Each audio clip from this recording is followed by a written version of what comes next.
Hello everyone. Today we are going to discuss three topics in management information system, that is first one MIS and other academic disciplines, then limitations of MIS and basic structural concepts of MIS. So first MIS and other academic disciplines, അതായത് management information സിസ്റ്റവും പിന്നെ മറ്റുള്ള subjects, അതാണ് disciplines എന്നുകൊണ്ട് ഉദ്ദേശിച്ചത്. മറ്റുള്ള സബ്ജക്ട്സും തമ്മിലുള്ള കണക്ഷനാണ് ഇനി ഇതിൽ പഠിക്കാൻ പോകുന്നത്. അപ്പോൾ ആദ്യം നമുക്ക് MIS ആൻഡ് മാനേജ്മെൻറ്റ് അക്കൗണ്ടിങ്, ഈ രണ്ട് സബ്ജക്ട്സും തമ്മിലുള്ള ഒരു ബന്ധം നോക്കാം. MIS greatly owes to management accounting. Management accounting provides valuable information for decision making in the areas of planning and control. It is concerned with cost analysis and its behavior is highly useful for managerial decision making and internal management of an organization. Management accounting നമുക്ക് പ്ലാനിങ്ങിനും controlling പേർപ്പസിനും ആവശ്യമായിട്ടുള്ള കുറേ അധികം information provide ചെയ്യുന്നുണ്ട്. പ്ലാനിങ്ങും കൺട്രോളിങ്ങും എന്ന് പറയുമ്പോൾ തന്നെ എന്താണ്, മാനേജ്മെൻറ്റിൻ്റെ main ആയിട്ടുള്ള ഇമ്പോർട്ടൻ്റ് ആയിട്ടുള്ള ഫങ്ഷൻസ് ആണ്. സോ അതുമായി ബന്ധപ്പെട്ടിട്ടുള്ള ഡിസിഷൻസ് എടുക്കാനുള്ള ഇൻഫർമേഷൻ പ്രൊവൈഡ് ചെയ്യുന്നുണ്ട്. അതുപോലെ തന്നെ മാനേജ്മെൻറ്റ് അക്കൗണ്ടിങ് കോസ്റ്റ് അനാലിസിസുമായി ബന്ധപ്പെട്ടതാണ്. സോ ഒരു ഓർഗനൈസേഷൻ്റെ ഇൻറ്റേർണൽ മാനേജ്മെൻറ്റ്, ഇൻറ്റേർണൽ അഫെയർസിനെ മാനേജ് ചെയ്യാൻ കൂടെയുള്ള ഇൻഫർമേഷൻ പ്രൊവൈഡ് ചെയ്യുന്നുണ്ട്. അപ്പോൾ ഇതിൽ നിന്ന് എന്താ പറയുന്നത്, മാനേജ്മെൻറ്റ് അക്കൗണ്ടിങ് ഇത്രയധികം വാല്യുബിൾ ആയിട്ടുള്ള ഇൻഫർമേഷൻ പ്രൊവൈഡ് ചെയ്യുമ്പോൾ അത് എന്തിനും കൂടെ ഹെൽപ്ഫുള്ളാണ്, മാനേജ്മെൻറ്റ് ഇൻഫർമേഷൻ സിസ്റ്റത്തിനും കൂടെ ആവശ്യമായിട്ടുള്ള ഇൻഫർമേഷനാണ് ലഭിക്കുന്നത്. Next MIS and management science. Management science is much useful to managers because it deals with applied decision theory with which they can find solutions to various managerial problems through the use of scientific, logical or mathematical means. അതായത് management സയൻസിൽ applied decision തിയറീസാണ് use ചെയ്യുന്നത്. എന്ന് വെച്ചാൽ മാനേജ്മെൻറ്റിൻ്റെ പല പ്രശ്നങ്ങളും പല പ്രോബ്ലംസും solve ചെയ്യാൻ അവർ use ചെയ്യുന്നത് സയൻറ്റിഫിക് ആയിട്ടുള്ള, ലോജിക്കലായിട്ടുള്ള, മാത്തമാറ്റിക്കലായിട്ടുള്ള പല വേയ്സുമാണ്. അപ്പോൾ ഈ മാനേജ്മെൻറ്റ് സയൻസ് എന്തിനു ഹെൽപ്പ് ചെയ്യുന്നുണ്ട് മാനേജേഴ്സിനെ? ഇത്തരത്തിലുള്ള മാനേജീരിയൽ പ്രോബ്ലംസ് സോൾവ് ചെയ്യാൻ ഹെൽപ്പ് ചെയ്യുന്നുണ്ട്. And the systematic approach to problem solving, use of models and computer based solution algorithms are generally incorporated in MIS. അതുപോലെ തന്നെ പ്രോബ്ലം സോൾവ് ചെയ്യാൻ വേണ്ടിയിട്ട് പലതരത്തിലുള്ള മോഡലുകളും കമ്പ്യൂട്ടറിനെ ബേസ് ചെയ്തിട്ടുള്ള പല സൊല്യൂഷൻസും എല്ലാം ഏതിലുണ്ട്, MISൽ ഉൾപ്പെടുത്തിയിട്ടുണ്ട്. നെക്സ്റ്റ് പറയുന്നത് MIS ആൻഡ് ഓർഗനൈസേഷണൽ ബിഹേവിയർ ആണ്. Behavioural theory of organisational and individual decision making, group dynamics, group decision making, leadership style, motivation concepts, organisational change process etcetera influence the concept of MIS. Management information സിസ്റ്റത്തെ influence ചെയ്യുന്ന മറ്റൊരു ഡിസിപ്ലിനാണ് organisational behaviour എന്ന് പറയുന്നത്. നമ്മൾ organisational ബിഹേവിയറിൽ മെയിനായിട്ട് പഠിക്കുന്നത് എന്താണ്, ഒരു ഓർഗനൈസേഷനിലെ ഇൻഡിവിജ്വൽസിൻ്റെയും ഗ്രൂപ്പിൻ്റെയും ബിഹേവിയർ എങ്ങനെയാണ്, അവർ ഓരോ സിറ്റുവേഷനിൽ എങ്ങനെയൊക്കെയാണ് അവരുടെ ആറ്റിറ്റ്യൂഡ് ഉണ്ടായിരിക്കുക, അവരുടെ ഡിസിഷൻസ് അവരെങ്ങനെയാണ് എടുക്കുന്നത്, ലീഡർഷിപ്പ് സ്റ്റൈൽ ഏതാണ് ഫോളോ ചെയ്യുന്നത്, മോട്ടിവേഷൻ കോൺസെപ്റ്റ്സ് എന്തൊക്കെയാണ് അവിടെ ഉള്ളത്, ദെൻ എങ്ങനെയാണ് ഒരു ഓർഗനൈസേഷനിൽ ചേഞ്ച് കൊണ്ടുവരുന്നത്, തുടങ്ങിയിട്ടുള്ള പല കാര്യങ്ങളും, അതായത് അവിടുത്തെ ഓർഗനൈസേഷനിലെ ഗ്രൂപ്പിൻ്റെയും ഇൻഡിവിജ്വൽസിൻ്റെയും ബിഹേവിയറിനെ ബാധിക്കുന്ന പല കാര്യങ്ങളുമാണ് ഓർഗനൈസേഷണൽ ബിഹേവിയറിൽ നമ്മൾ പഠിക്കുന്നത്. So these concepts bring light to the designer of MIS to determine the types of decision made by the executives at different levels of management hierarchy. That means ഈ പറയുന്ന ഓർഗനൈസേഷണൽ ബിഹേവിയറിൻ്റെ കോൺസെപ്റ്റുകളെല്ലാം MIS ഡിസൈൻ ചെയ്യുന്ന വ്യക്തിയെ എന്തിന് help ചെയ്യുന്നുണ്ട്, ഓരോ മാനേജ്മെൻറ്റിൻ്റെ ഓരോ ലെവലിലും, അത് top level ആയിക്കോട്ടെ, മിഡിൽ ലെവൽ ആയിക്കോട്ടെ, ലോവർ ലെവൽ ആയിക്കോട്ടെ, ഓരോ ലെവലിലും എങ്ങനത്തെ ഡിസിഷൻസ് ആണ് അവിടുത്തെ മാനേജേഴ്സ് അല്ലെങ്കിൽ അവിടുത്തെ എക്സിക്യൂട്ടീവ്സ് എടുക്കേണ്ടത് എന്നുള്ളതിനെ പറ്റിയുള്ള ഇൻഫർമേഷൻ പ്രൊവൈഡ് ചെയ്യാൻ സഹായിക്കും. നെക്സ്റ്റ് പറയുന്നത് MIS ആൻഡ് ഇൻഫർമേഷൻ ടെക്നോളജിയാണ്. Computer science is important for MIS because it covers topics such as algorithms, computation software and data structures. Computer science അഥവാ ഇൻഫർമേഷൻ ടെക്നോളജി, ഇത് എന്തുകൊണ്ടാണ് ഇത്രയും MISനെ ഇൻഫ്ലുവൻസ് ചെയ്യുന്നതെന്ന് വെച്ച് കഴിഞ്ഞാൽ ഈ പറയുന്ന IT ഇൻഫർമേഷൻ ടെക്നോളജിയിൽ എന്തൊക്കെ ടോപ്പിക്സ് കവർ ആവുന്നുണ്ട്, algorithms, computation software, data structure പോലുള്ളവയൊക്കെ ഇൻക്ലൂഡഡ് ആണ്. So it is used to collect, process, store and retrieve required data. The speed, accuracy, storage capacity etc. of computers make MIS so effective and feasible. അപ്പോൾ ഇതൊക്കെ വെച്ചിട്ട് നമുക്ക് data collect ചെയ്യാം, process ചെയ്യാം, store ചെയ്യാം, അതുപോലെ തന്നെ ആവശ്യമുള്ളപ്പോൾ ആ ഡാറ്റ റിട്രീവ് ചെയ്ത് എടുക്കുകയും ചെയ്യാം. അതുപോലെ തന്നെ കമ്പ്യൂട്ടേഴ്സിൻ്റെ പ്രത്യേകത എന്താണ്? സ്പീഡ് ഉണ്ടായിരിക്കും, അക്യുറസി ഉണ്ടായിരിക്കും, സ്റ്റോറേജ് കപ്പാസിറ്റി ഉണ്ടായിരിക്കും. ഇതൊക്കെ ഉള്ളതുകൊണ്ട് അത് മാനേജ്മെൻറ്റ് ഇൻഫർമേഷൻ സിസ്റ്റത്തെയും ഒന്നുകൂടെ ഇഫക്റ്റീവ് ആക്കുന്നുണ്ട്. കാരണം IT-യുടെ സഹായം ഏതിലുണ്ട്? MIS-ലുണ്ട്. സോ MIS കൂടുതൽ ഫീസിബിൾ ആവാൻ, പ്രാക്ടിക്കബിൾ ആവാൻ എന്ത് സഹായിക്കുന്നുണ്ട്? ഈ IT സഹായിക്കുന്നുണ്ട്. നെക്സ്റ്റ് നമ്മൾ ഡിസ്കസ് ചെയ്യാൻ പോകുന്നത് മാനേജ്മെൻറ്റ് ഇൻഫർമേഷൻ സിസ്റ്റത്തിൻ്റെ ലിമിറ്റേഷൻസ് ആണ്. Okay, so first one is quality of output. Quality of output of MIS depends on the quality of inputs, and if the quality of input is poor, then the output obtained from the system will also be poor. എന്താ പറയുന്നത്? MISൻ്റെ ഔട്ട്പുട്ടിൻ്റെ quality depend ചെയ്തിരിക്കുന്നത് നമ്മൾ കൊടുക്കുന്ന ഇൻപുട്ടിൻ്റെ quality അനുസരിച്ചിട്ടാണ്. അതായത് നമ്മളിപ്പോൾ കൊടുക്കുന്ന data poor ക്വാളിറ്റിയിലുള്ളതാണെങ്കിൽ നമുക്ക് കിട്ടുന്ന ഔട്ട്പുട്ടും അത്ര തന്നെ ആയിരിക്കും ഉണ്ടാവുള്ളൂ. പക്ഷെ നമ്മൾ ഹൈ ക്വാളിറ്റി ഡാറ്റ ആണ് എൻ്റർ ചെയ്യുന്നതെന്നുണ്ടെങ്കിലോ ഹൈ ക്വാളിറ്റി ആയിട്ടുള്ള ഔട്ട്പുട്ട് തന്നെയായിരിക്കും നമ്മൾ റിസീവ് ചെയ്യുന്നുണ്ടായിരിക്കുക. സോ ഇത് MIS എന്നല്ല, ഏതൊരു കാര്യത്തിലാണെങ്കിലും എന്താണ് ഇൻപുട്ട് എങ്ങനെയാണോ ഉണ്ടായിരിക്കുന്നത്, ഇൻപുട്ടിനെ ആശ്രയിച്ചിട്ട് തന്നെ ആയിരിക്കും എന്തുണ്ടായിരിക്കുക? ഔട്ട്പുട്ടും ഉണ്ടായിരിക്കുക. ഓക്കെ, ദെൻ നെക്സ്റ്റ് പറയുന്നത് it is not a substitute for judgements. MIS cannot replace managerial judgment in decision making in different functional areas. It is to be noted that MIS is a mere tool in the hands of management for decision making and problem solving. ഈ MIS എന്നുള്ളത് മാനേജ്മെൻറ്റിൻ്റെ പല decisions എടുക്കാനും സഹായിക്കുന്ന, അവർക്ക് ആവശ്യമായിട്ടുള്ള information provide ചെയ്യുന്ന ഒരു സിസ്റ്റമാണ്. എന്നാൽ അതിന് എന്തിന് പകരമാകാൻ സാധിക്കില്ല? മാനേജ്മെൻറ്റിന് പകരമാകാൻ സാധിക്കില്ല. മാനേജ്മെൻറ്റിൻ്റെ കയ്യിൽ ഉള്ള ഒരു ടൂളാണ് എന്ത്? ഈ MIS എന്ന് പറയുന്നത്. പ്രോബ്ലം സോൾവിങ്ങിനും ഡിസിഷൻ എടുക്കാനും ഒക്കെ മാനേജ്മെൻറ്റ് യൂസ് ചെയ്യുന്ന ഒരു മിയർ ടൂൾ മാത്രമാണ് MIS. അല്ലാതെ മാനേജ്മെൻറ്റിന് പകരമാകാനോ അവരുടെ ജഡ്ജ്മെൻറ്റിന് പകരമാകാനോ അതിന് സാധിക്കില്ല. Next is no tailor made packages. It is practically difficult to provide tailor-made packages suitable for every type of decision made by managers. Taylor made package എന്നുകൊണ്ട് ഉദ്ദേശിക്കുന്നത് ഒരു സിറ്റുവേഷൻ വന്നു കഴിഞ്ഞാൽ അല്ലെങ്കിൽ ഒരു പ്രോബ്ലം വന്നു കഴിഞ്ഞാൽ അതിന് കറക്റ്റ് ഇന്ന സൊല്യൂഷൻ ചെയ്യുക അല്ലെങ്കിൽ ഇന്ന ഡിസിഷൻ എടുക്കുക. അതായത് എപ്പോഴൊക്കെ ആ സിറ്റുവേഷൻ വരുന്നോ അപ്പോഴൊക്കെ ആ ഡിസിഷനാണ് എടുക്കുക. അങ്ങനെ നല്ല പെർഫെക്റ്റായിട്ട് ഓൾറെഡി ഫിക്സാക്കി വെച്ച സൊല്യൂഷൻസ് നമ്മൾ പ്രൊവൈഡ് ചെയ്യുന്നില്ല എന്നാണ് പറയുന്നത് ഇവിടെ MIS-ൽ. സോ ഓരോ സിറ്റുവേഷൻ അറൈസ് ചെയ്യുമ്പോഴും അപ്പോൾ റാഷണലായി ചിന്തിച്ചിട്ട് വേണം ഡിസിഷൻസ് എടുക്കാൻ വേണ്ടിയിട്ട്. ഓക്കെ, ദെൻ നെക്സ്റ്റ് പറയുന്നത് ignorance of non quantitative factors. MIS considers only quantitative factors. It does not consider qualitative factors. അതാണ് ഇവിടെ പറയുന്നത്. MIS ക്വാണ്ടിറ്റേറ്റീവ് ആയിട്ടുള്ള ഫാക്ടേഴ്സ് മാത്രമേ കൺസിഡർ ചെയ്യുന്നുള്ളൂ. ക്വാളിറ്റേറ്റീവ് ആയിട്ടുള്ള ഫാക്ടേഴ്സ്, അതാണ് നോൺ ക്വാണ്ടിറ്റേറ്റീവ് ഫാക്ടേഴ്സ് എന്നുകൊണ്ട് ഉദ്ദേശിച്ചത്. ഫോർ എക്സാമ്പിൾ, ഒരു ഓർഗനൈസേഷനിൽ വർക്ക് ചെയ്യുന്ന എംപ്ലോയീസിൻ്റെ മൊറയിൽ, ആറ്റിറ്റ്യൂഡ്, ടീം സ്പിരിറ്റ്, ഇതൊക്കെയും എന്തിനെ ബാധിക്കുന്നതാണ്? അവിടുത്തെ മാനേജേഴ്സിൻ്റെ ഡിസിഷൻ മേക്കിങ്ങിനെ ബാധിക്കുന്നതാണ്. പക്ഷേ അതൊന്നും ഇവിടെ കൺസിഡർ ചെയ്യുന്നില്ല MIS. Next drawback is that it is not suitable for non programmed decisions. MIS is not much helpful in making non-programmed decisions because these decisions are not of routine and repetitive in nature. Managers require information which may not be available in the existing information system to make non-programmed decisions. അതായത് already programme ചെയ്ത് വെച്ചിരിക്കുന്ന decisions എടുക്കാൻ വേണ്ടിയിട്ട് ഇവർക്ക് ഈസിയാണ്. കാരണം MIS repetitive ആയിട്ട് വരുന്ന സിറ്റുവേഷൻസ് അല്ലെങ്കിൽ റുട്ടീൻ നേച്ചറിലുള്ള ഡിസിഷൻസ് ഒക്കെ എടുക്കാൻ MIS-നെ കൊണ്ട് എളുപ്പം സാധിക്കും. പക്ഷേ അൺഎക്സ്പെക്റ്റഡ് ആയിട്ട് ഒരു സിറ്റുവേഷൻ അറൈസ് ചെയ്യാണ്, അവിടെ നമുക്ക് ഒരു ഡിസിഷൻ എടുക്കണം എന്നൊക്കെ ഉണ്ടെങ്കിൽ മാനേജേഴ്സിന് അതിനാവശ്യമായിട്ടുള്ള ഇൻഫർമേഷൻ അവൈലബിൾ ആയിക്കൊള്ളണം എന്നില്ല.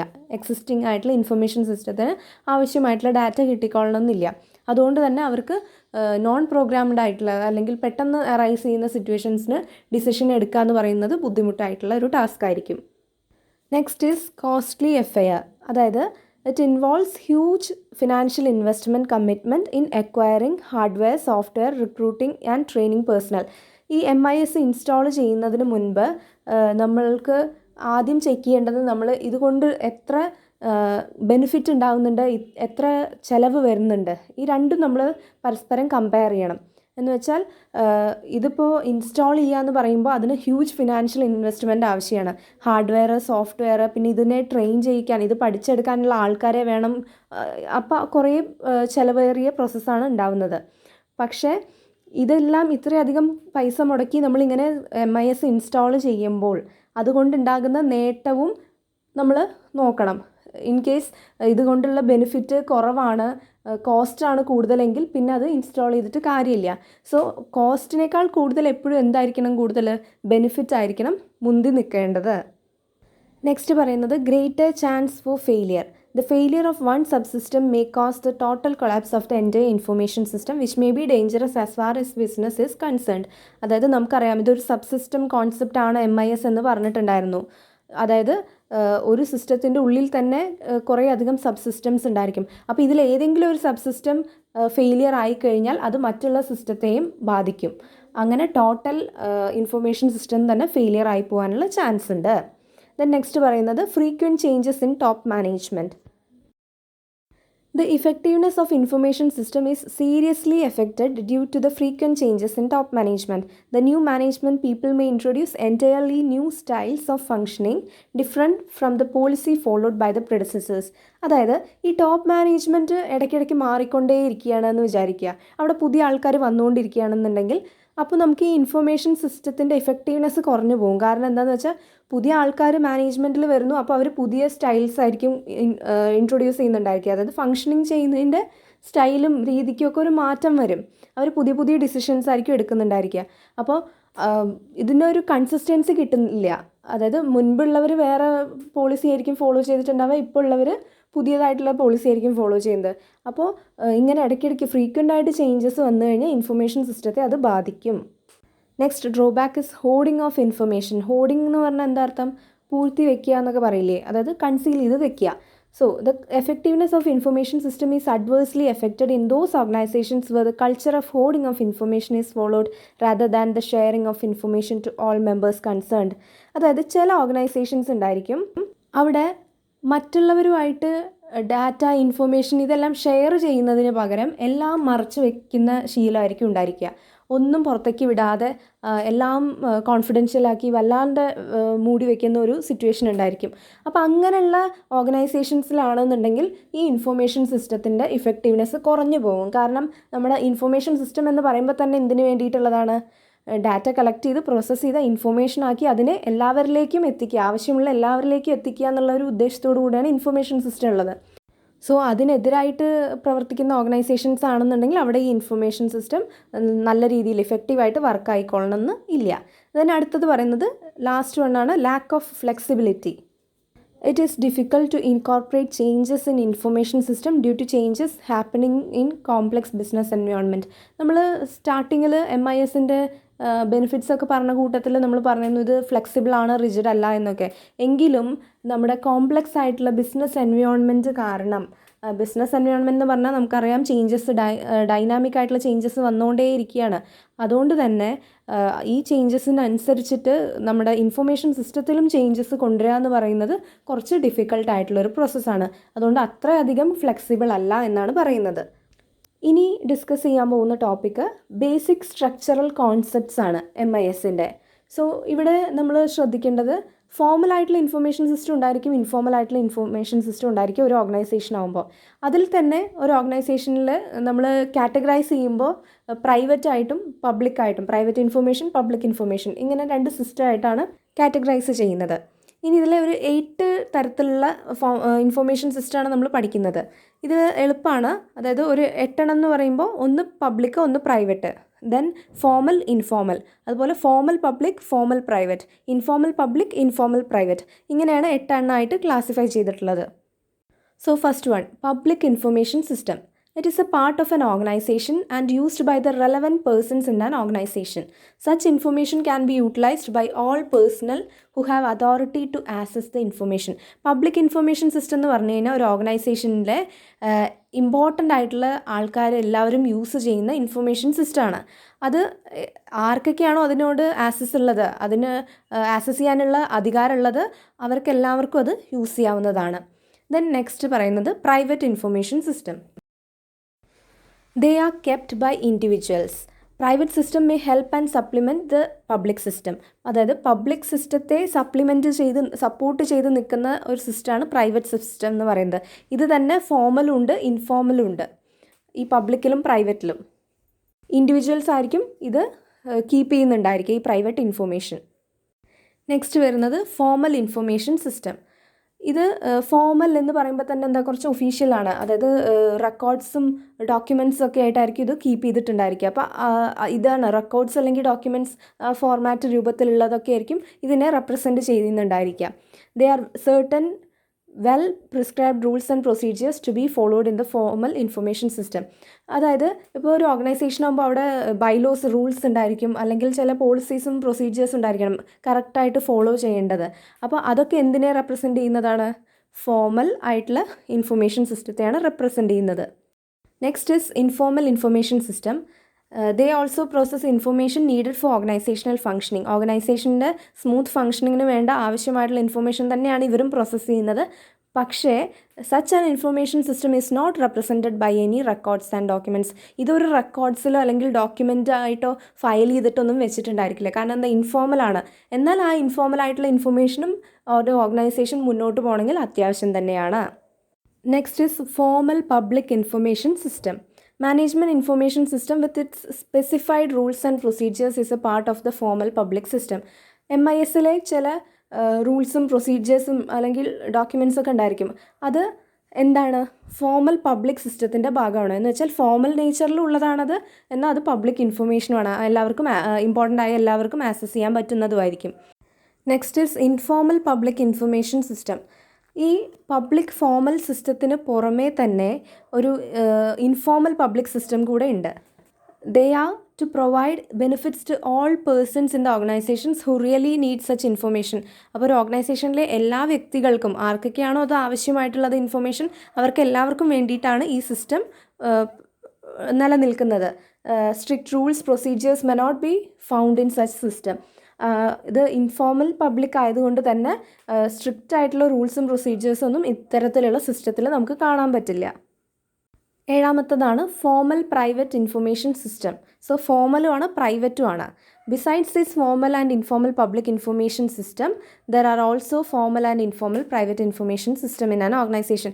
ഈ ഫോമൽ ആൻഡ് ഫോമൽ പബ്ലിക് നമ്മൾ പറഞ്ഞു, ഇൻഫോമൽ പബ്ലിക് പറഞ്ഞു. അതിന് പുറമെ എങ്ങനെയുണ്ട്? ഫോമൽ പ്രൈവറ്റും ഉണ്ട്, ഇൻഫോമൽ പ്രൈവറ്റും ഉണ്ട്. Okay, then informal private information system, ഇതാണ് ലാസ്റ്റത്തെ. Many individuals may maintain their own private informal information system for discharging their duties more effectively and efficiently. അപ്പോൾ കുറേ അധികം ഇൻഡിവിജ്വൽസ് അവരുടേതായിട്ടുള്ള ഇൻഫോമൽ സിസ്റ്റം കൂടെ മെയിൻറ്റെയിൻ ചെയ്യുന്നുണ്ടായിരിക്കും. കാരണം അവരുടെ റോൾ അല്ലെങ്കിൽ അവരുടെ ഡ്യൂട്ടി ഒന്നുകൂടെ ഇഫക്റ്റീവായിട്ടും എഫിഷ്യൻ്റായിട്ടും യൂസ് ചെയ്യാൻ വേണ്ടിയിട്ട്. ഓക്കെ, സോ ഫോമലും ഇൻഫോമലും ഇത് രണ്ടും മെയിൻ ആയിട്ടുള്ളത്. അതുപോലെ തന്നെ പ്രൈവറ്റും പബ്ലിക്കും ഉണ്ട്. ഇത് തന്നെ കമ്പൈൻഡ് ആയിട്ട് വരുമ്പോഴാണ് നമുക്ക് 8 തരത്തിലായിട്ട് കിട്ടുന്നത്. അപ്പോൾ ഇത്രയും അധികം ടൈപ്സിലുള്ള ഇൻഫർമേഷൻ ആണ് നമ്മൾ MISൽ സ്റ്റോർ ചെയ്ത് വെക്കുന്നത്. സോ എല്ലാവർക്കും ക്ലിയർ ആയിട്ടുണ്ടായിരിക്കുമെന്ന് കരുതുന്നു. Thank you.